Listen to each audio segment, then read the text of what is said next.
The moon's silver blade cut across the Nile's dark mirror. Hadrian, Emperor of Rome, held the head of Antinous below the surface. The youth's beauty was a final offering to the black water. 40 seconds, and the struggles ceased. 90 seconds, and the last bubbles broke the moon's reflection. 3 minutes, and the body surrendered to the river's pull. Still, Hadrian held firm. His lips moved with incantations older than Latin, older than Rome itself. He waited in that liquid silence for the precise fracture between life and whatever lay beyond. This was not murder. It was alchemy. The Syrian magician had promised a transaction. The boy would die immortal. He would rise a god.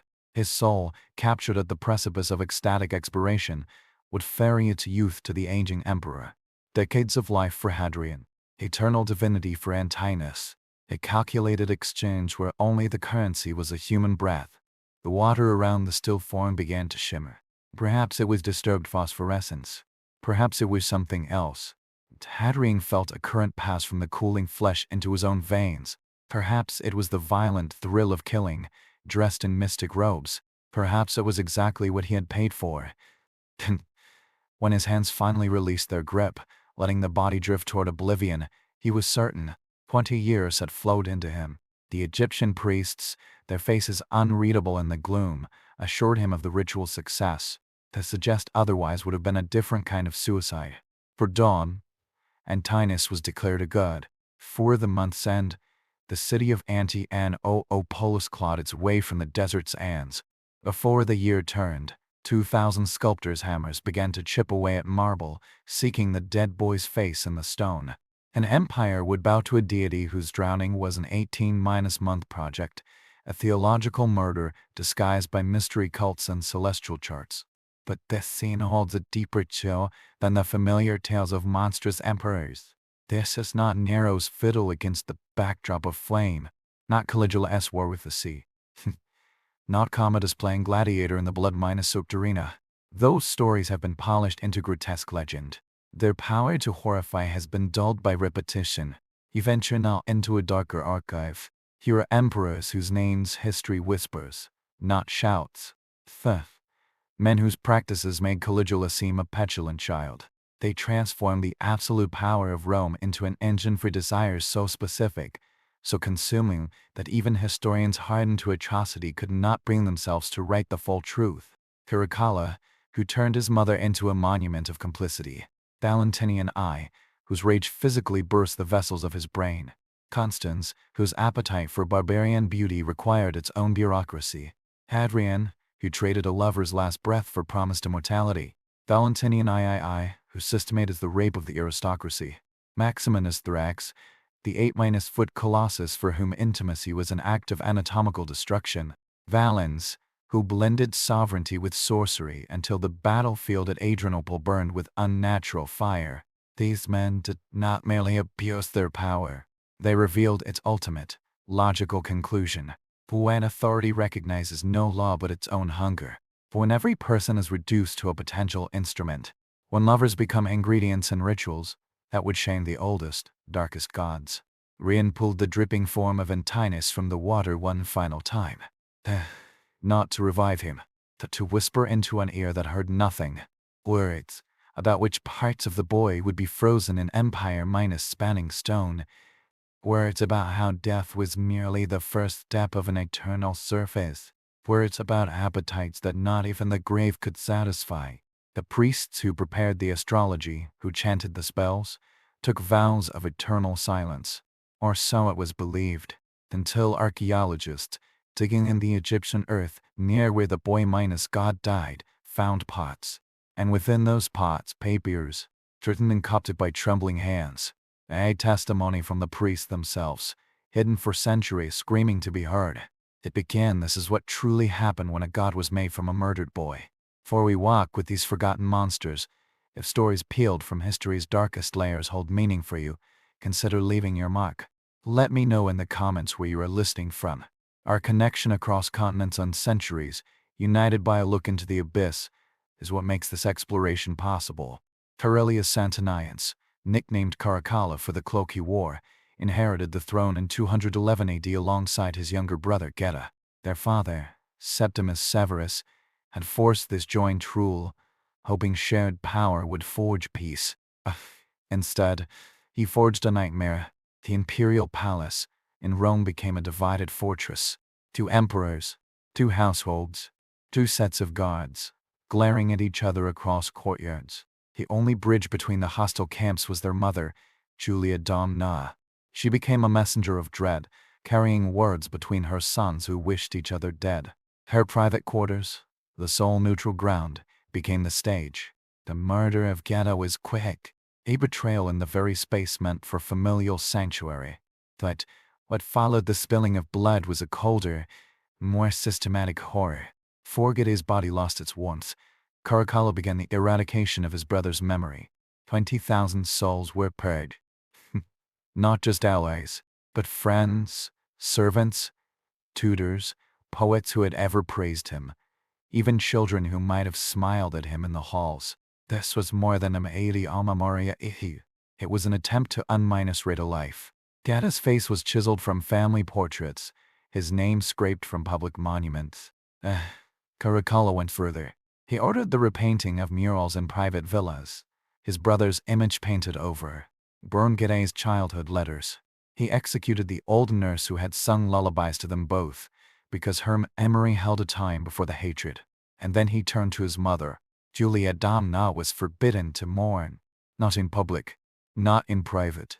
Spies among her handmaidens reported any sigh, any tear. She was required to appear at games and ceremonies smiling.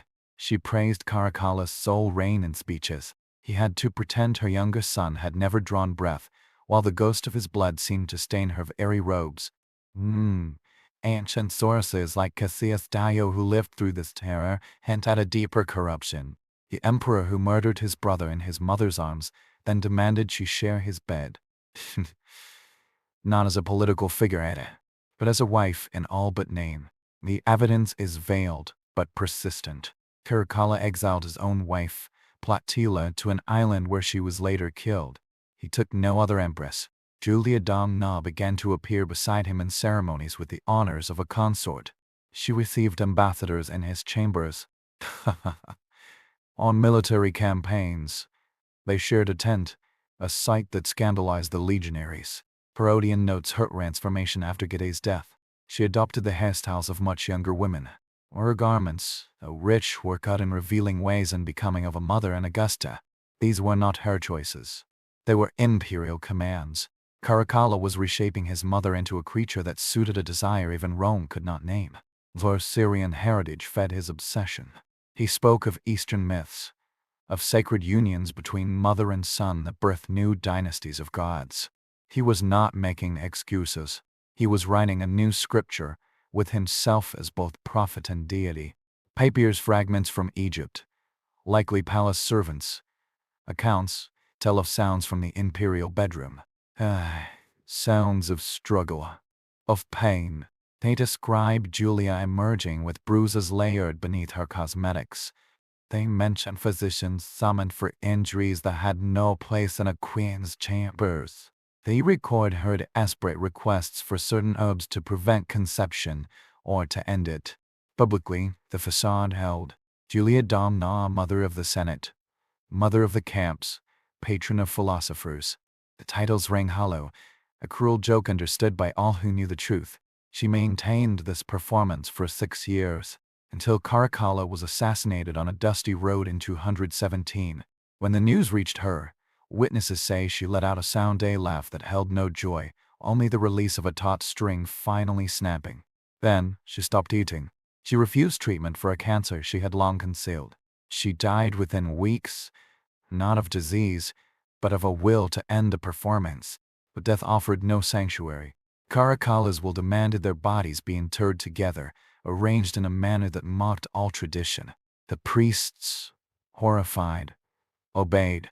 Somewhere under eastern sands, mother and son lie in a perpetual embrace he ordained, a final silent testament to his ownership. The Danube frontier, 375 AD. Emperor Valentinian I receives envoys from the Quad, a tribe in his campaign tent. I have come to plead for peace. They do not know they are about to witness a medical anomaly.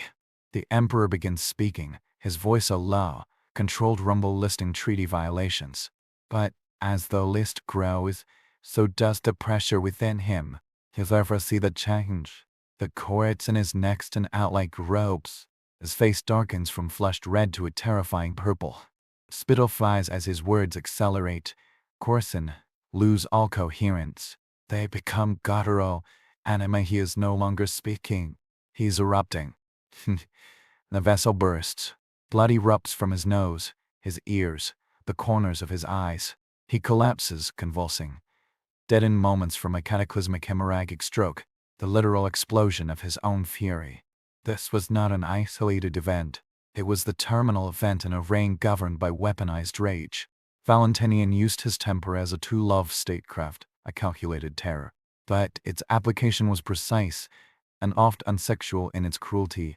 Ammianus Marcellinus, who served in his armies, documents the emperor's justice.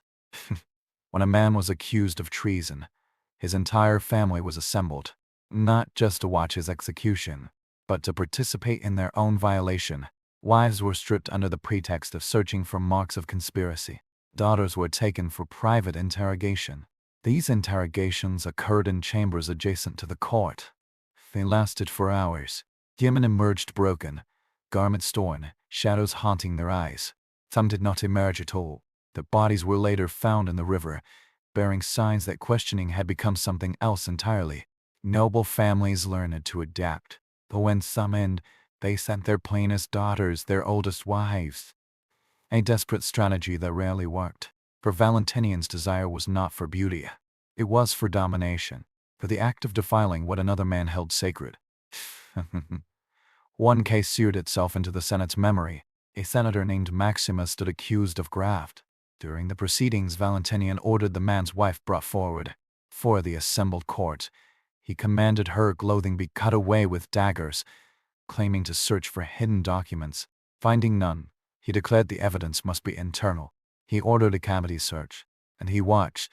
The humiliation was the entire point. So must confess to anything, everything to end his wife's ordeal.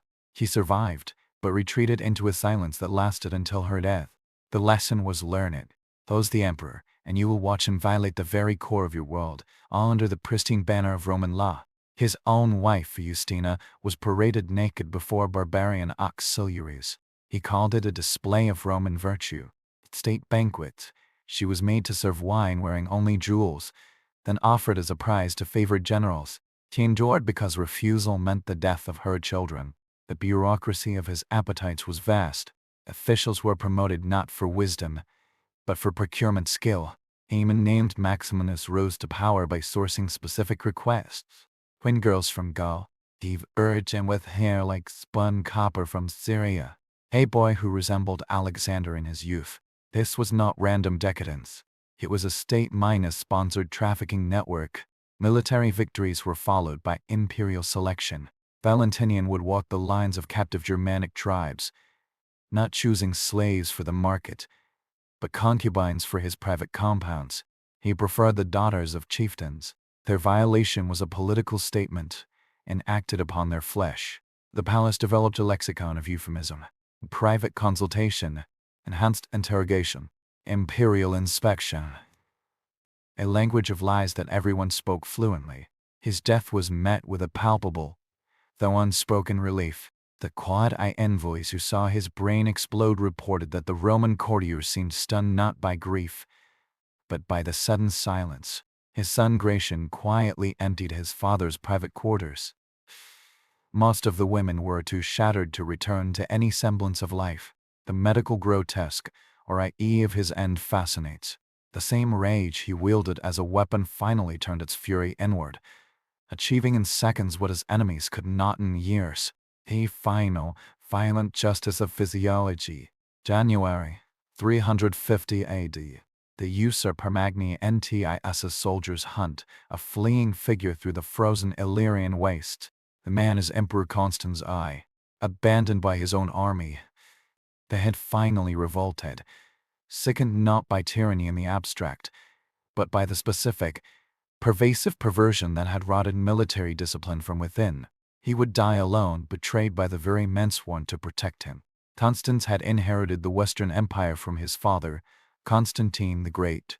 But where Constantine dreamed of a Christian Rome, Constans dreamed of a collection. His collection was not of art, but of beautiful barbarian boys. It began with the routine of governance, tours of frontier forts, inspections of garrisons.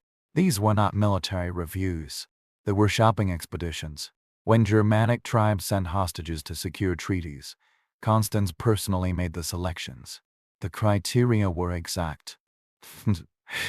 Male, youthful, fair-haired, tall, possessing what chroniclers with strained delicacy called the barbarian bloom. This was not casual predation. It was institutionalized. He founded a corps he called the Sacred Band, after the band unit of paired lovers. But his band did not fight. They performed. Their training was in ceremonial wrestling, their bodies oiled and displayed. Combat choreographed for aesthetic pleasure, not victory. The daily life of his court was a spectacle that horrified traditionalists. The emperor rose at noon, his mornings spent in private with selections from his collections. Afternoons were for watching his blonde youths grapple in the nude. Evenings were elaborate feasts where they served not food, but as living statuary, posed to highlight their forms.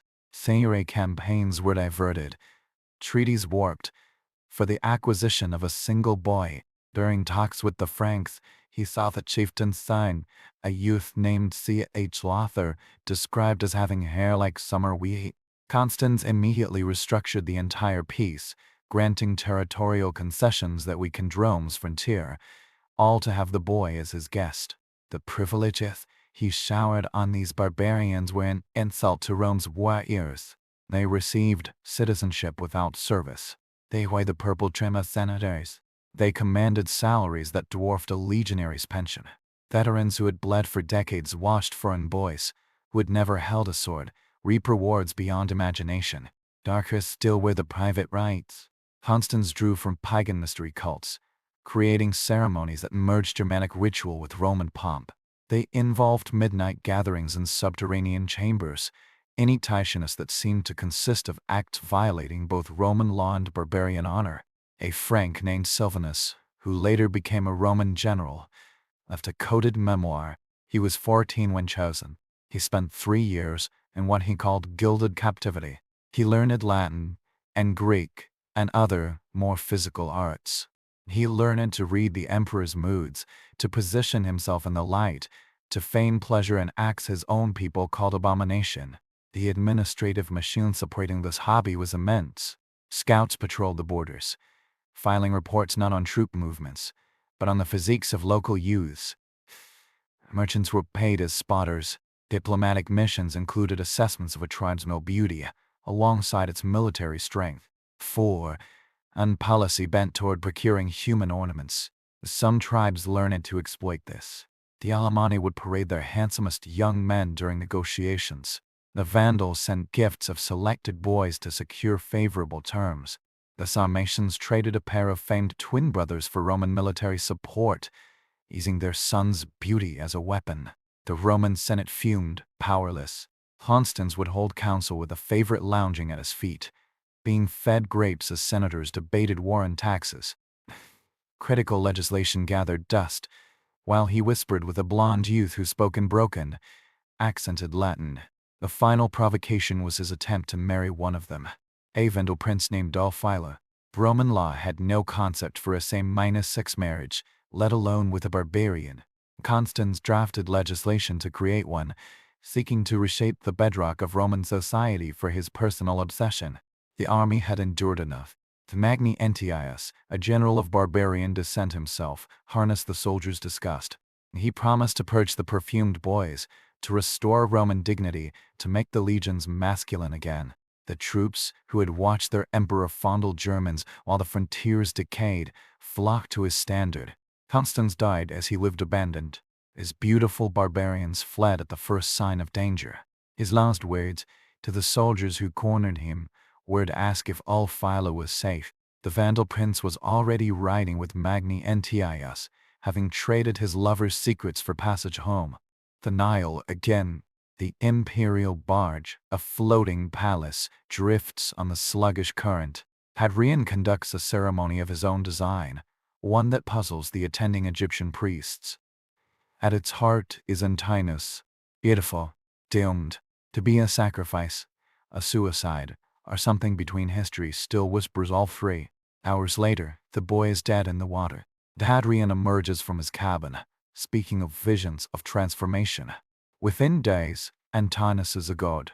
Within months, a city of white stone rises from the brown silt. Within years, his cult spreads through the provinces like a fever. Every temple a monument to a love that was also a murder. Hadrian was 50-4 when he found Antinous in Bithynia. The boy was perhaps 14, chosen from provincial nobility for a beauty that seemed to defy mortal limits. The statues that survive show a face of perfect ambiguity, masculine and feminine, powerful and delicate. Their relationships scandalized Rome. This was not the traditional early Greek pederasty. This was obsession. Hadrian neglected the empire to travel with him. He commissioned sculptures by the hundred, capturing the boy in states of undress. He wrote poetry so explicit his secretaries refused to transcribe it. The Egyptian tour of 130 AD was meant to be administrative. It became a pilgrimage into the occult. Hadrian consulted magicians, was initiated into underground rites, all seeking something that required Antinous' presence at ever more dangerous ceremonies.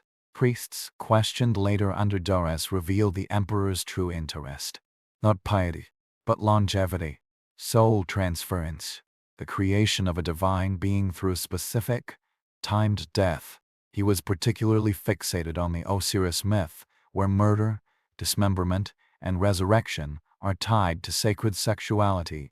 The night it happened, the barge was anchored at an astrologically significant point. Mars, Venus, and Mercury aligned in a configuration promising transformation. Hadrian dismissed all but Assyrians or Surin to deaf-mute slaves. The official story: accidental drowning. The rumor: a willing leap, fulfilling a prophecy. The darkest whisper: ritual murder. The boy held under at the moment of climax to trap his escaping soul at its most potent. Hadrian's actions afterwards support the darkest version. This was not grief, but the execution of a plan. He founded Antinopolis at the exact spot. He declared the deification before the body was cold. He established mysteries whose initiates swore oaths of silence on pain of death. The cult of Antinous was unlike any imperial worship. These were not temples for public ceremony, but for nocturnal rites requiring initiation. Participants spoke of feeling the god's presence in visceral ways. Visions that were actal, encounters that left marks, possessions that changed them. Hadrian himself changed. He would speak in voices not his own, sometimes sounding like the dead youth. He entered trances, performing acts he later claimed not to remember. He aged rapidly, as if the stolen years were a poison, not a gift. The architectural program was an economic madness.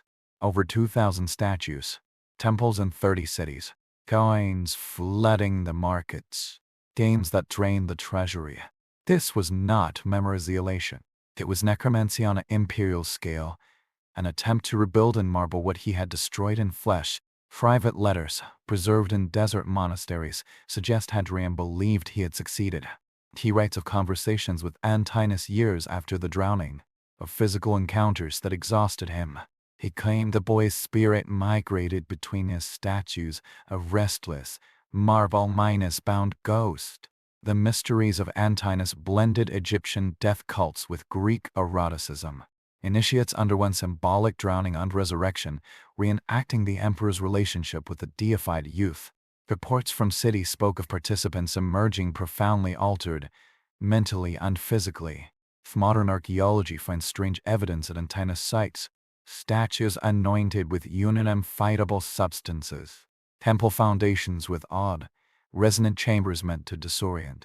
Burials nearby with bodies, arranged in poses suggesting ritual death, not natural ends. Hadrian's final years were a search for reunion. He consulted every oracle, every mystic.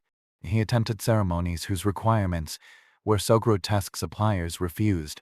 He died in 138 AD after weeks of delirium, begging Antinous to either take him or let him go. His burial instructions: asking to be interred in a specific embrace with images of the boy, or mostly ignored by his successor. But some say a few of the darker requests were quietly, secretly fulfilled. The Campus Martius, Rome, March 16, 455 AD. Emperor Valentinian II practices his archery, the thud of arrows hitting straw a peaceful rhythm. Two men approach from behind. He does not recognize them as the husbands of women he has taken. The first blade enters below his ribs. Second opens his throat. As he drowns in his own blood on the clipped grass, they lean close. They name their wives. They name their daughters. They make sure he knows why this is happening. Valentinian had inherited the Western throne as a child, ruled by his mother until he came of age. His personal rule revealed an appetite of a particular, systematic kind, not for boys or for family, but for the wives and daughters of the Roman elite.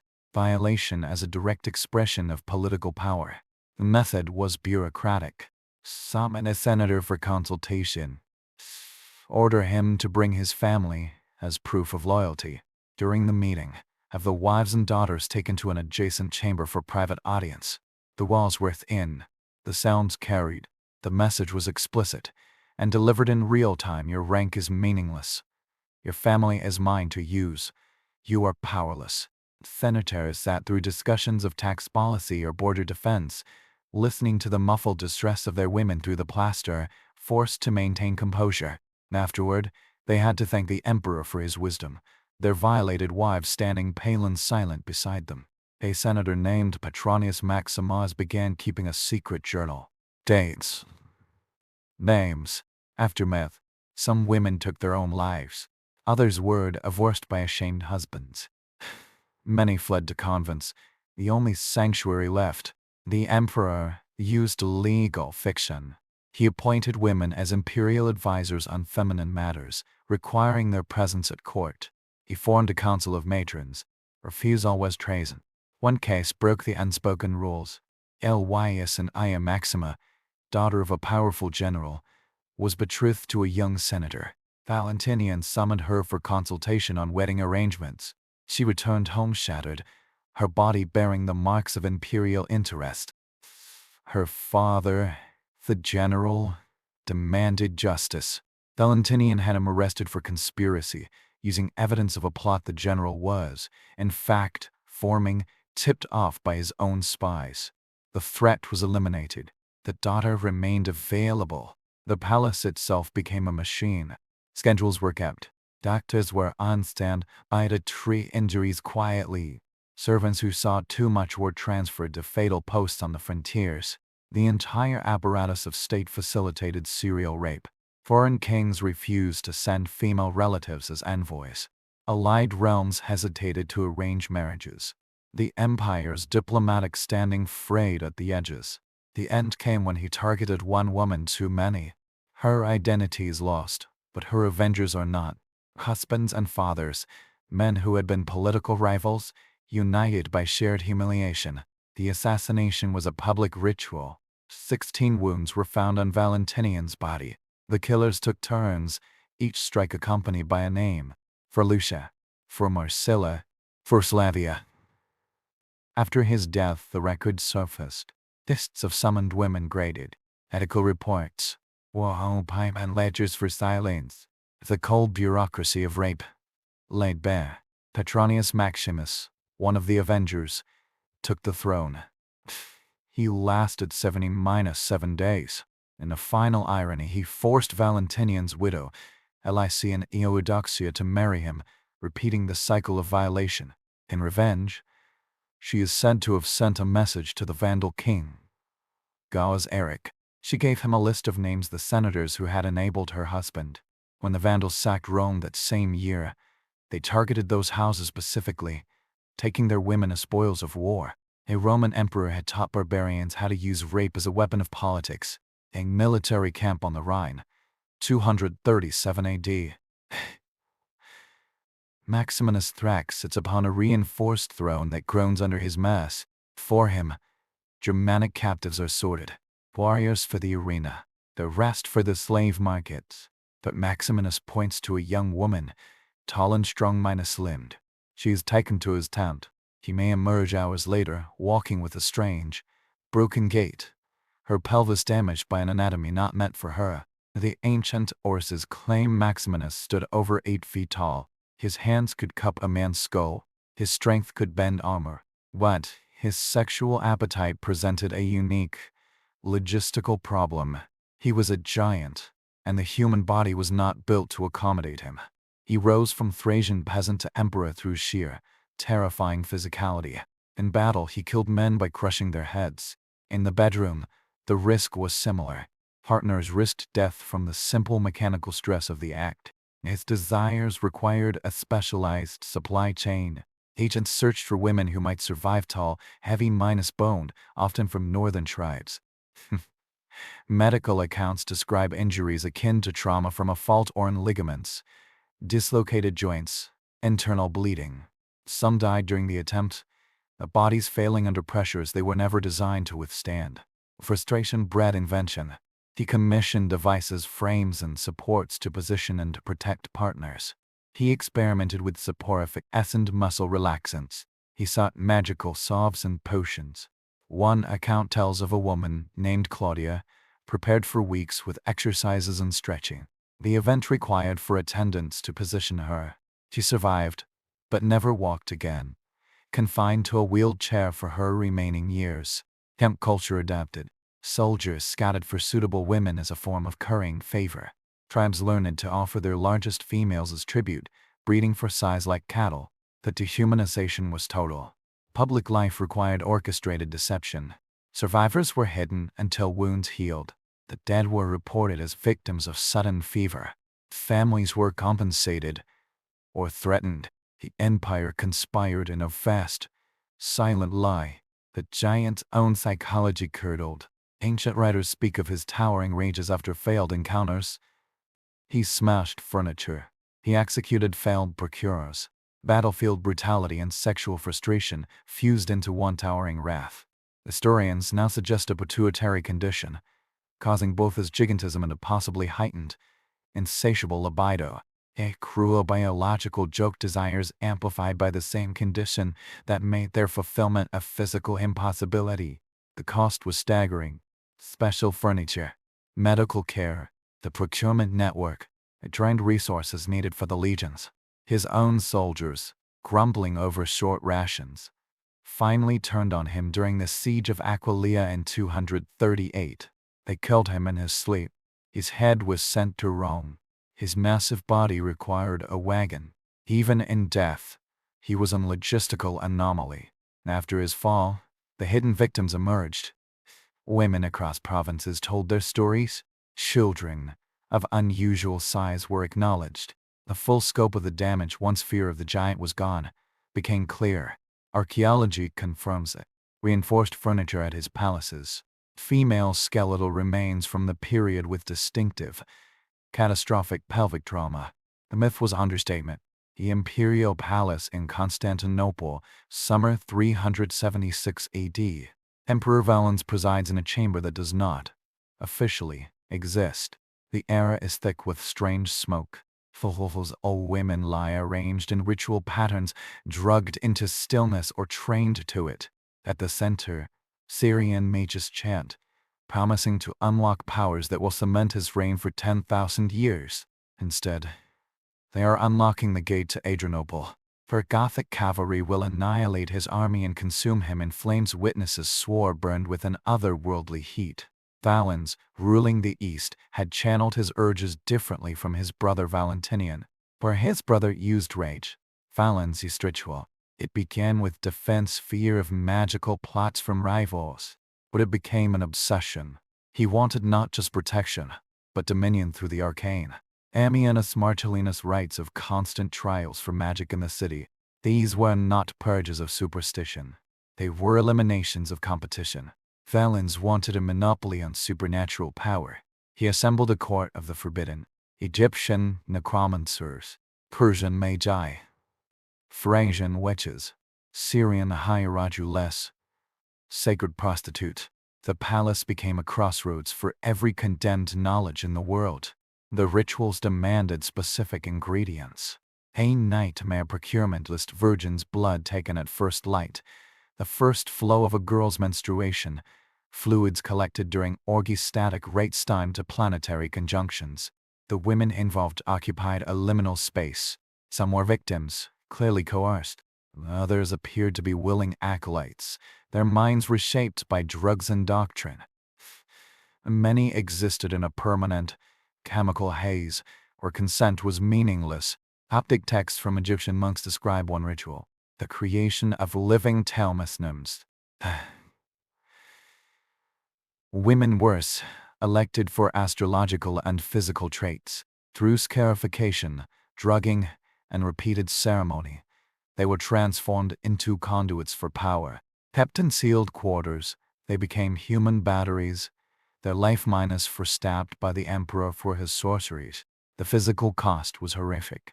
Court physicians, sworn to secrecy, treated conditions they did not understand. Women aged decades and months. Hair turned white overnight.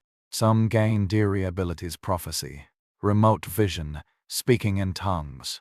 Others simply went mad, their minds shattered by vistas no human was meant to see. Politically, he used magically minus gained intelligence. He knew secrets before they were spoken. Senators found their private thoughts exposed, their hidden shames used as levers. Diplomacy became psychic warfare. For meeting Gothic chieftains, Valens would conduct rites to bend their wills. Ambassadors reported strange compulsions, agreeing to terms against their interest, feeling an unnatural pull toward the emperor. Was it magic, or sophisticated psychological manipulation enhanced by drugs? The line blurred. The Gothic War was preceded by a grand ritual. Valens sought a victory guaranteed by the gods. It required the sacrifice of women who had been prepared for months, their deaths tied to a celestial alignment. Something went wrong. Physicists spoke of the air growing cold in midsummer, of shadows moving against the light, of sounds with no source. Valens emerged changed. He spoke of visions of his own death by fire, yet he marched toward it compelled. At Adrianople on August 9, 378, he took shelter in a farmhouse. The Goths set it ablaze. The fire, they said, burned too hot too fast. It consumed the emperor so completely that no remains were found for burial. Some whispered of the summoned forces turning on their summoner, claiming their price. After his death, the ritual chambers were sealed, then razed. Workers reported finding altars stained with black, non-human fluids, walls inscribed with pre-human script, architecture that followed no sane geometry. The new emperor, Theodosius, ordered everything destroyed, a Christian purging of the pagan and magical filth. Look at them, 7 emperors, for centuries, each a case study in the corruption of absolute power. Caligula, the mother he made a bride. Valentinian, exploding from his own venom. Constans, the collector of human trophies. Hadrian, the lover who became a sacrificial lamb. Valentinian III, the bureaucrat of rape. Maximinus, the giant who broke women like kindling. Valens, the sorcerer minus king consumed by his own spells. These are not anecdotes. They are blueprints. They show what happens when the only limit is imagination, and the imagination is diseased. The infrastructure that enabled them is the true horror. The Roman state itself became a machine for procurement, for concealment, for medical aftercare, for legal justification. This was not 7 evil men. This was a system revealing its ultimate potential. Each emperor built upon the precedent of the last. Terracel made incest imperial policy. Valentinian made judicial rape a tell of state. Constans made pederasty a diplomatic imperative. Hadrian made deification a reward for murder. Valentinian II made systematic violation an administrative routine. Maximinus made the impossible a daily demand. Valens made sovereignty dependent on the black arts, an escalation of atrocity, each act granting permission for the next. The victims are uncountable, not just the primary targets, but the families poisoned, the generations traumatized, the communities taught the lesson of silent compliance. The complicity was universal. Senators who offered their wives to keep their villas, generals who supplied captives for the imperial bed, priests who blessed the unholy, doctors who healed the wounds of state-minus sanctioned crime. The empire was a conspiracy to look away. The historians wrote in code, euphemism, implied horror. They could not write the truth and live, so they wrote around it, leaving a map of hints for us to decipher. They were gods and monsters in one skin. They presided over sacrifices after committing rape. They issued edicts on morality from runes that reeked of violation. They were worshipped as divine while practicing a cruelty that would shame a demon. The economic drain was catastrophic. The resources spent on procurement, on palaces of pleasure, on statues and temples and rituals, this was wealth that did not build roads or pay soldiers. It fed a bottomless hunger. The military rotted from within. Soldiers became procurers. Generals became pimps. Frontiers were left undefended while the court focused on its appetites. The barbarians did not conquer a mighty empire. They walked into a hollowed minus-out shell. Their legacy shaped the nightmares of the medieval world. Dante's circles of hell echo with their sins.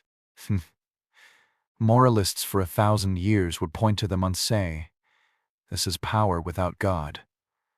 This is man playing at divinity." Modern parallels are not subtle. Any system that concentrates power without check risks creating its own Caligula, its own violence. The machinery once built awaits a driver. The networks, once established, seek a purpose. The silence, once normalized, invites the scream. Archaeology keeps confirming the worst. Trauma on bones. Architecture designed for specific depraved eyes. Chemical residue of ancient, potent drugs. The physical evidence tells us the ancient writers were not exaggerating. They were sanitizing. They were born into the horror. The children of these unions, legitimate and otherwise, the offspring of rape and incest and magical experiment. Children who were living evidence of crimes beyond law. Some were killed at birth. Others were hidden in palace wings, raised by mute slaves, eliminated when they became inconvenient. The procurement network strained children from infancy, taught them to move, to speak, to pose. By adulthood, they were not human beings, but exquisitely crafted instruments, their humanity hollowed out and replaced with function. They lived in legal limbo. Not slave, not free, not Roman, not barbarian, existing only at the emperor's pleasure. Hadrian's cult created spiritual offspring. Youths initiated into the mysteries of Antinous, taught to reenact the emperor's relationship with the god. This was not metaphor. It was detailed, physical instruction. Constance's discarded barbarian lovers left pregnant women across the frontier, children who belonged nowhere, bearing the faces of imperial whim. Maximinus's giant children could not be hidden. Their size announced their parentage. Some were smothered, some sent to die in obscure military units. A few lived, monstrous soldiers in a crumbling army. Valentinian II systematic rape poisoned the aristocracy's bloodlines.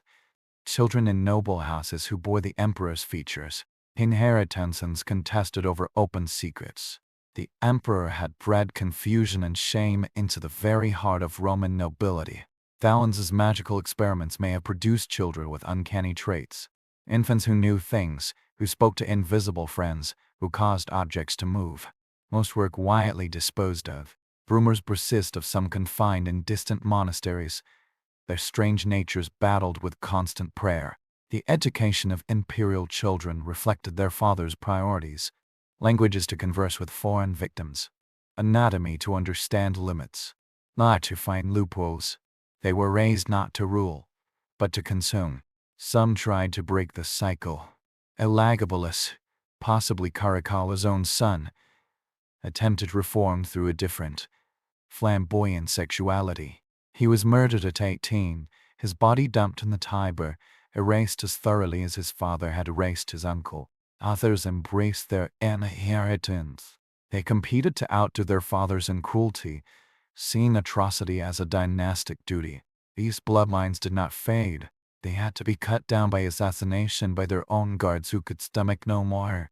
The daughters knew what awaited them. Some became perpetrators, replicating the violence done to them. Others fled into extreme asceticism, trying to scourge the inherited sin from their blood. Medical texts from Byzantium preserve records of these children. Conditions defying normal heredity, rapid aging, arrested development, anatomical variations. They raise theological questions that haunted the early church. Did children conceived through violation, through incest, through sorcery, have souls? Could they be saved? Or were they human, or something else wearing a human mask? The networks that managed imperial bastards created shadow dynasties. Families who raised an emperor's unaccompanied child gained subtle, dangerous influence. The empire was riddled with these ghost lineages, shaping events from the darkness. Some children simply vanished, sent to frontier posts that weren't on maps, confined in silent monasteries, eliminated by methods that left no trace. The state had perfected the art of making people disappear so completely, even their absence went unnoticed. February 11, 211 AD. Returned to that room. Julia Dom na Holdgit A's crowing body. Caracalla watches, satisfaction in his eyes that has nothing to do with politics. The blood on the marble will never truly be cleansed. Scrubbed, yes, but a shadow remains, darkening in certain light. That shadow spread across the empire, seeped into foundations. It poisoned the groundwater of power. Every emperor who followed stood on stained floors. Every palace contained rooms where the unspeakable was routine. Every throne bore the invisible imprint of a monster. The empire was not merely tolerant of these horrors. It was built upon them. 455 AD. Valentinian II bleeds out, the names of women echoing in his dying ears. His blood soaks into soil already saturated with centuries of violence. The grass that grows there will be dark and thick, fed by imperial corruption. Rome has not yet fallen, but its heart is rotten. 378 AD. Valens burns at Adrianople. The flames are hungry, as if collecting a debt for power borrowed from forbidden realms. His ashes scatter on the wind, over lands soon to belong to Goths and Huns. The Western Empire has less than a century left. The East will endure, but it will never again breed monsters of such spectacular, creative depravity. They were not the famous monsters. Their names are not shorthand for madness. They are the forgotten ones. Their stories were suppressed, not because they were false, but because they were the true. The revealing of what lies at the end of the road when power has no mirror, no check, no boundary. Caracalla showed that not even the womb is sacred. Valentinian proved that law is merely the will of the strongest, written down. Constans revealed that military might serves ultimately to procure pleasure. Hadrian demonstrated that love and murder can be two faces of the same coin. Valentinian II established that rape can be as systematic as taxation. Scamanus embodied the physical grotesque, i.e. of unlimited might. Valens fused kingship with witchcraft until reality itself rebelled. Together, they form a pattern, the pattern of absolute power. Though nothing is forbidden, everything becomes permissible. When restraint vanishes, appetite expands to fill the vacuum. When men are made gods, they enact the fantasies of demons. Rome did not accidentally produce these men. It inevitably produced them. They are the natural product of a system where power is concentrated and accountability absent. The infrastructure they created outlived them. Procurement networks became medieval slave trades. Legal justifications seeped into later codes. The architecture of abuse was passed down, modified, reused. The evidence they tried to burn keeps finding the light. Scrolls in monastery walls, coded diaries in family crypts, bones in the earth that tell a clearer story than the histories. Each discovery suggests we know only fragments. The full truth may be beyond language, living only in the silent trauma passed down in blooded memory. Their bloodlines persist, diluted in the gene pool of continents. Carry traces of them, not knowing. Inherited fears, ancestral nightmares encoded in our very cells. They force questions upon theology that still have no easy answer. Can the soul be stained through the flesh? Does power transform or merely reveal? by their acts that damn not just the doer, but the world that allowed them. Their existence, in part, made the promise of a just God and final judgment so desperately appealing to a traumatized world. The warning is not ancient. It is eternal. Every concentration of power risks this. The machine awaits its operator. The culture of complicity is the fertile soil. These men are not relics.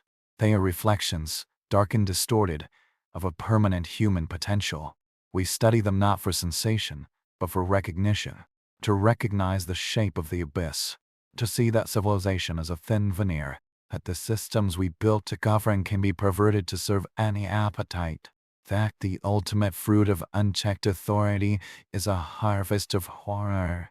Julia Dom-Nod-eyed in 217 AD. Finally free. She starved herself, refusing medicine, choosing oblivion over another day in the world her son had made. Her last words, they say, were the stain will not wash out. She might have meant her robes. She might have meant the empire. The stain remains. In the dust of ruined palaces where these things happened. In the laws that evolved from their justifications. In the bloodlines that remember, genetically, the shock of unlimited power. In every system where a few hold sway over the many, without answer, without limit. They reigned for years, for decades. Their true legacy is the demonstration. The demonstration of what happens when the only law is desire. When humanity is stripped down to its capacity for use. When an empire becomes a pantry for one man's hunger. Rome fell. The pattern did not. It sleeps in the architecture of every autocracy. In the silence that greets the first small tyranny. In the willingness to look away for the sake of order. The imperial purple was retired. But the real color of their reign was not purple. It was the dark, permanent brown of old blood, soaked into the foundations of history. We walk on those foundations still. Caligula watches his brother die in their mother's arms, and feels only the warmth of triumph. Valentinian explodes, a final outburst of the fury he wielded like a whip. Constans flees through snow, betrayed by the beautiful toys he prized above his soldiers. Hadrian holds a lover under, believing the bubbles are his own renewed youth rising. Valentinian II bleeds out each wound named for a life he broke. Maximinus dies in his tent, too large for a normal death. Valens burns in a fire that might have been of his own summoning. They're gone. What they revealed remains. The capacity, the infrastructure, the human potential for horror when the walls come down. They were not the worst. They were not the last. The stain spreads. The blood does not dry. The pattern holds. Power corrupts. Absolutely. Infinitely. Through all of time. As it was. As it is. As it ever shall be. World without end. Unless we remember their faces. Unless we recognize the blueprint. Unless we understand that the only thing standing between us and them is a line we choose to draw and defend. Wherever power gathers without answer. Wherever appetite is crowned. Wherever men begin to believe they are gods. The lesson writes itself. It writes itself in a script that does not fade. Absolute power does not just corrupt. It illuminates. It illuminates the corruption that was always waiting in the dark, waiting for its moment, waiting for permission. These 7 emperors gave it permission. The question hangs in the air. Across the centuries, who gives it permission now? They are waiting. Listen. The silence after the last word is not empty. It is the silence of the archive, the grave, the suppressed memory. It is the hum of what history tries to forget. We have walked with 7 ghosts. We have traced the outline of their shadows on the walls of a falling world. But the story does not end in their deaths. It coils, serpent minus-like, into the future they help to gut. Let us follow the stain beyond the grave. The architects of the horror were not only the emperors. They were the clerks, the unnamed man in a provincial office, drafting a supply order for ceremonial supplies, oil, linen, and 1 Gallic male, aged 14-16, fair.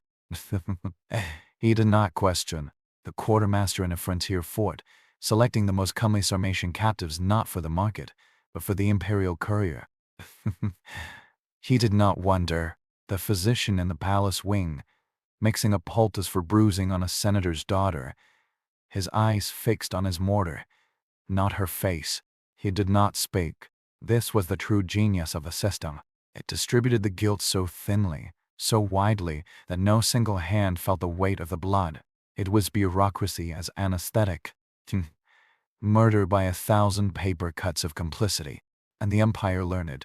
The Gothic chieftain who, after sacking a city, imitated Valentinian II's method, assembling the noble families and claiming his diplomatic right with their women, had learned his statecraft from Rome.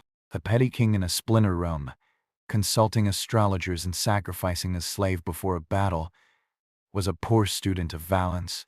The pattern of consumption, once perfected at the center, became the model for power everywhere. The barbarians did not just conquer Rome, they assimilated its deepest sickness. Even the resistance was poisoned. The assassins of Valentinian II did not create a republic.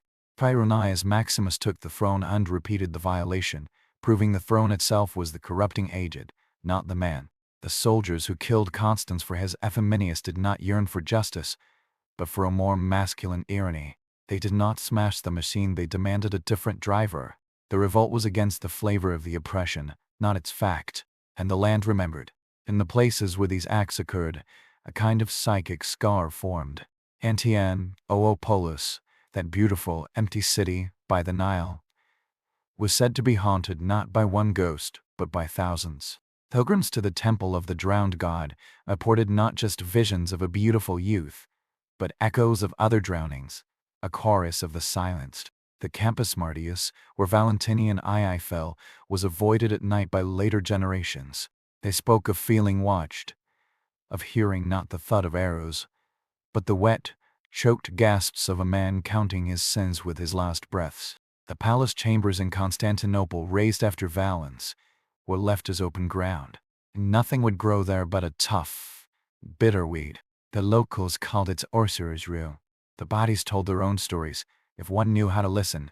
Forensic pathologists of later centuries, examining the rare, preserved remains from aristocratic tombs of the late 4th and 5th centuries, would note anomalies, not just in women, in men.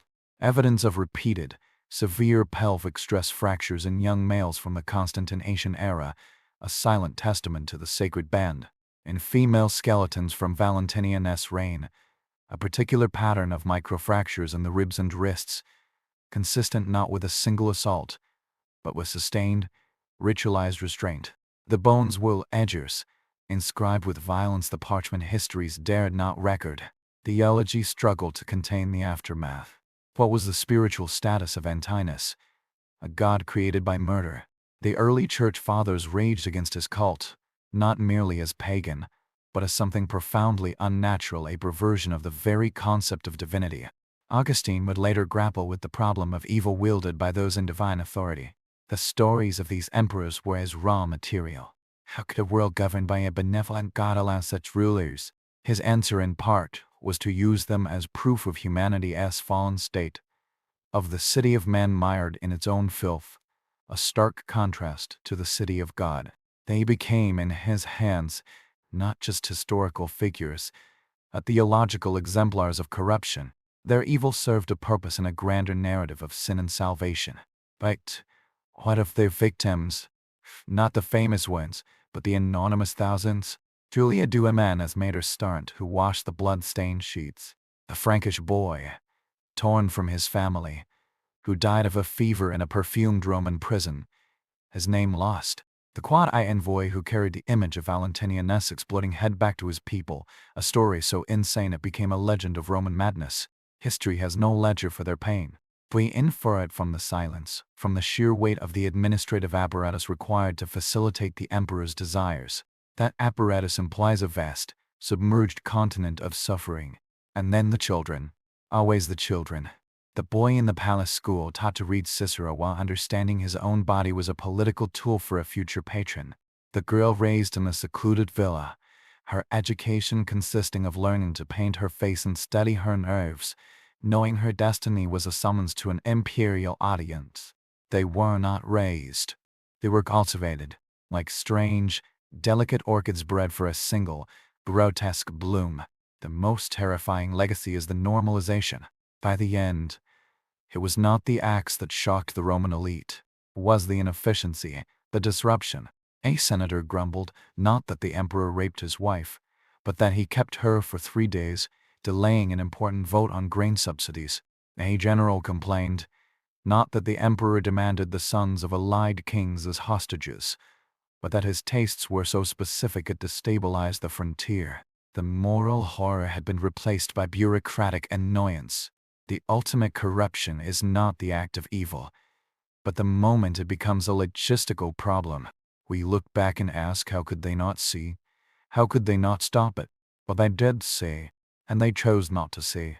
The survival instinct of an entire ruling class was channeled into a collective pretense. The dinner party where the host's wife was absent, and everyone concentrated very hard on the quality of the oysters. The military dispatch that mentioned, in a subordinate clause, the successful procurement of tribute personnel alongside reports of a bridge repair. This was the glue that held the late empire together, a shared, willful blindness. A civilization can rot from the top down for a very long time before the walls actually crumble. The rot is not the event. It is the daily, quiet agreement to ignore the smell. And thus, we watch from the far side of centuries. We have the luxury of horror. We can label the monsters, set them apart in a gallery of ancient freaks. That is the safe distance history provides. But the real exercise is not to condemn them. It is to recognize the systems that made them possible. The procurement networks, the legal flexibility, the economic structures that diverted vast wealth to private whim, the social hierarchies that made certain bodies inherently disposable. These are not unique to Rome. They are the perennial tools of power. The haunting question is not were they evil, it is what would I have done? Would I have been the clerk, signing the order, thinking of my own family as safety? Would I have been the senator, gripping the edge of my toga as sounds came through the wall, calculating the survival of my house? Would I have been the priest, finding a scriptural gloss to bless the unholy, telling myself I was preserving the sanctity of the temple from a worse fate? Or would I have been the one in the river, the one on the bed, the one under the giant's weight? Most of us, history suggests, are the clerks. The story of these emperors is not a departure from the Roman narrative. It is its brutal, logical culmination. Rome was built on conquest, on the idea that the strong rightly dominate the weak, that the paterfamilias had absolute power over his household, that the state had absolute authority over its subjects. The emperor was merely the ultimate paterfamilias. These 7 men simply took the foundational principles of Roman society hierarchy, domination, the supremacy of will, and applied them without the softening fictions of piety, duty, or tradition. They were Rome stripped bare. They were the id of an empire.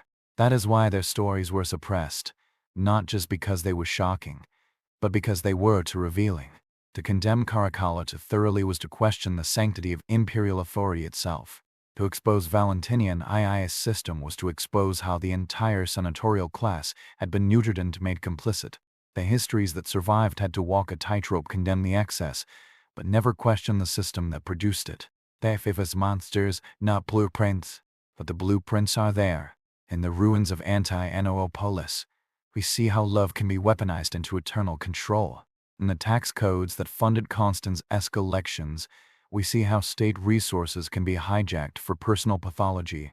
In the silent, coordinated effort to hide Maximin assess victims, we see how a society can organize itself around a lie. The moon sets over the Nile. The black water flows on, indifferent.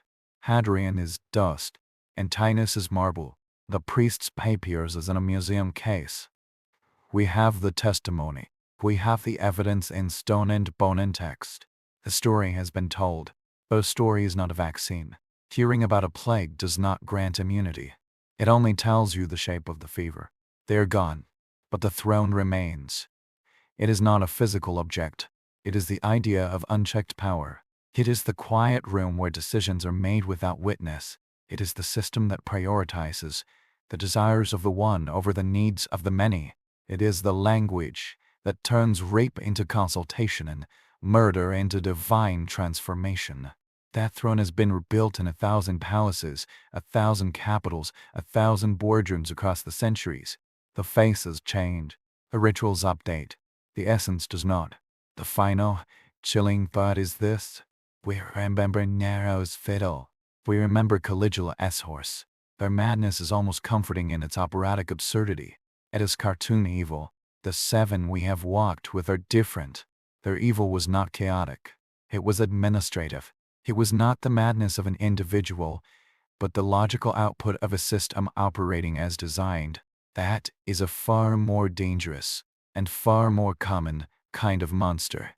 It is the monster that wears the face of order, the monster that signs papers, the monster that believes it is performing a sacred duty, or at least a necessary one.